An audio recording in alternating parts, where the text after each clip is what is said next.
나눔가족 여러분 반갑습니다. 오늘 말씀에서부터 14장까지 욥과 친구들과의 대화가 1차로 나타나죠. 오늘 말씀은 그중 수아 사람 발닷의 발언 내용입니다. 발닷은 욥의 말을 강하게 비판하면서 그의 발언을 시작합니다.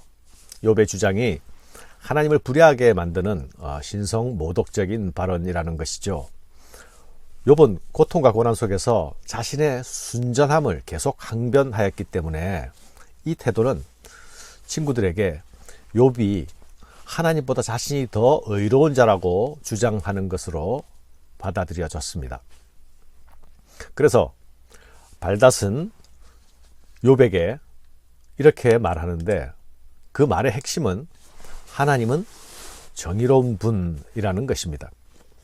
발닷이 듣기에는 욥이 가진 문제는 하나님의 그 정의로움을 인정하지 않는 것으로 보였습니다.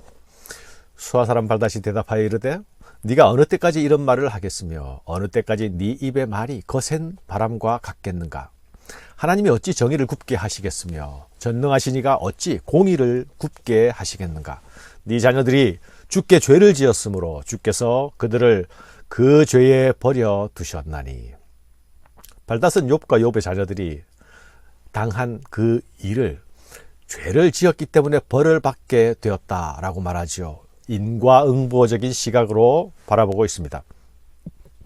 발닷은 엘리바스보다 더 노골적이고 더 직선적으로 욥을 바로 정죄하고 있는 것이죠. 네가 어느 때까지 이런 말을, 거센 바람과 같은 말을 계속 하겠느냐 하고 쏘아 붙이고 있습니다.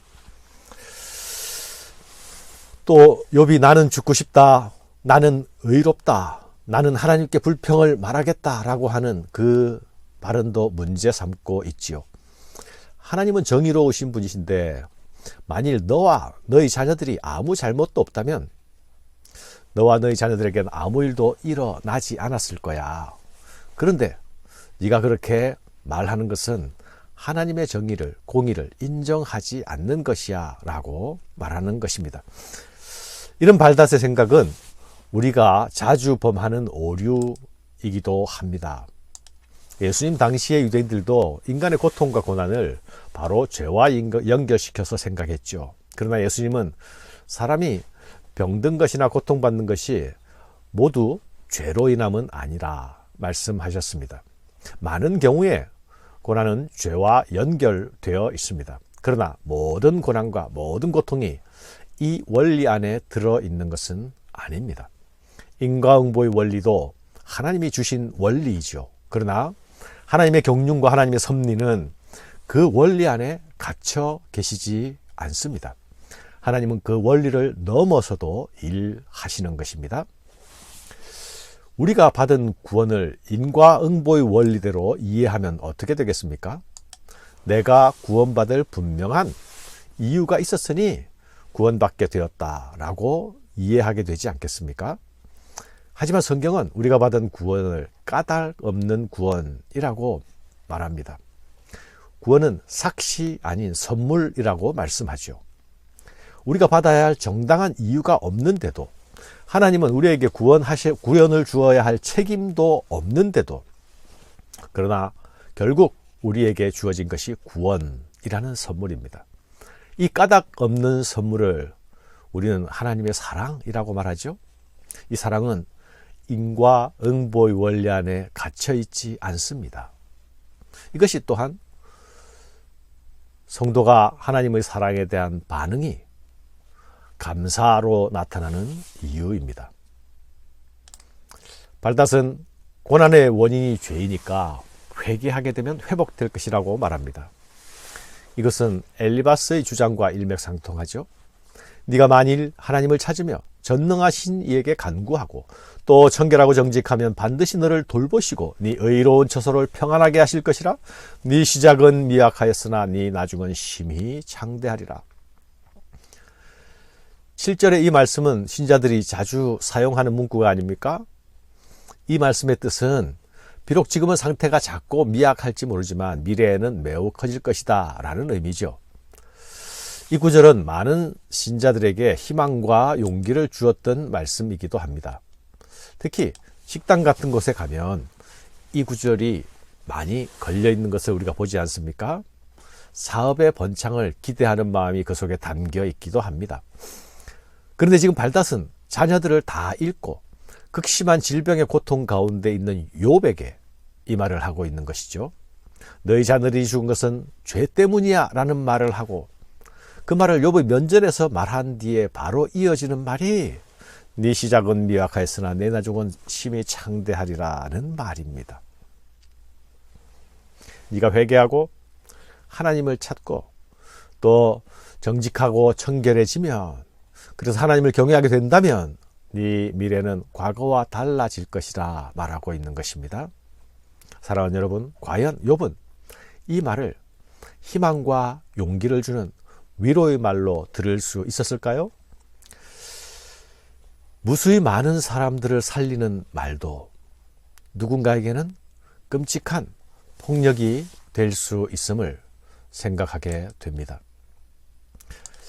잠언 25장 11절의 말씀에 보면 경우에 합당한 말은 아로새긴 은쟁반의 금사관이라 라는 말씀이 있습니다. 우리는 경우에 합당한 말을 하도록 애써야 합니다. 그러나 우리는 때로 경우에 합당한 말을 할 수 없는 존재라는 것도 기억해야 하겠습니다. 우리가 가진 지혜가 제한되어 있고, 우리가 가진 지식이 제한되어 있고, 우리가 가진 시각과 통찰 또한 뚜렷한 한계 속에 갇혀 있기 때문입니다. 발닷은 욥을 향해서 너는 조상들에게 지혜를 배우라 말합니다. 청하건대 너는 옛시대 사람들에게 물으며 조상들이 터득한 일을 배울지어다. 그들이 네게 가르쳐 이르지 아니하겠느냐? 그 마음에서 나오는 말을 하지 아니하겠느냐?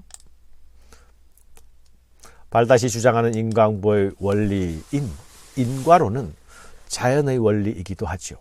원인이 있었으니 결과가 있다는 것입니다.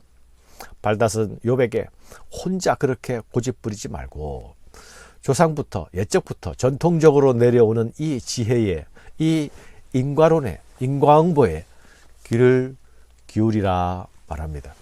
내 자신의 짧은 생애 동안 얻은 지식과 지혜에 의지하지 말고 선조들에게 지혜를 구하라 말하는 것이죠. 발닷은 이 주장을 옳음을 증명하고 강화하기 위해서 자연에서 가져온 비유를 들어서 말합니다. 왕골의 비유, 거미줄의 비유, 또 식물의 비유가 그것입니다. 왕골의 비유를 들어서는 악인의 멸망은 순식간에 찾아온다는 것을 말하고요. 거미줄의 비유를 들어서는 악인의 소망은 무익하다라는 것을 말합니다. 악인이 믿는 것은 거미줄을 안전한 집이라 믿는 것과 같은 것이라는 겁니다.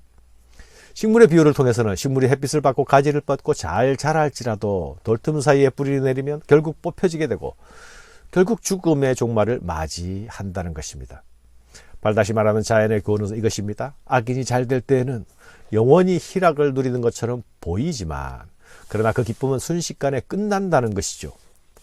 발닷의 말은 이 인과론적 지혜로는 흠잡을 데 없이 훌륭합니다. 그런데 문제는 이것이 욥의 경우에는 해당되지 않는다는 사실입니다. 발닷은 이 비유에 이어서 악인에게는 보응이 따르겠지만 회개한 자에게는 약속된 복이 있다고 말하기도 하죠. 이 말 역시 그 말 자체로는 틀린 말이 아니고 맞는 말입니다. 그러나 욥에게는 해당되지 않는 말이 아닙니까? 피터팬이란 동화에는 후크 선장이라는 악당이 나타나죠. 이 사람은 손목이 잘려서 한쪽 손이 없는데 의수 대신에 갈고리 후크를 끼고 있습니다. 그래서 후크 선장입니다. 하루는 그의 부하가 물에 빠졌는데 이 후크 선장이 부하를 구하기 위해서 그 갈고리 손을 물 있는 곳으로 내밀면서 마구 휘저었습니다. 그런데 이 부하가 나중에 물에서 나오고 난 다음에 하는 말은 후크 선장은 내가 물에 빠져 그 허우적거리고 있는데도 그 갈고리 손으로 계속 나를 찍어대고 있었다라고 말합니다.